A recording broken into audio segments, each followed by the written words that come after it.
আমার নাম শ্যামসুন্দর শাহ, আমি সাঁইথিয়া পৌরসভার 9 নম্বর ওয়ার্ডের বাসিন্দা। আমি এই অসহায় মানুষদেরকে দুটো অন্ন সেবা করি। আমার কর্ম হচ্ছে গাড়ি চালক, আমি একজন গাড়ি চালক।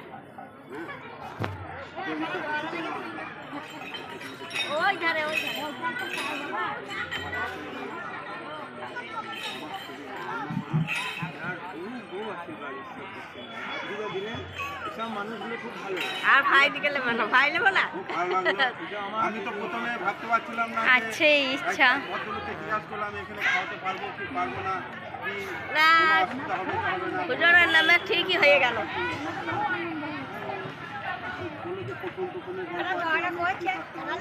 খাবার নিয়ে হ্যাঁ আমি খাবার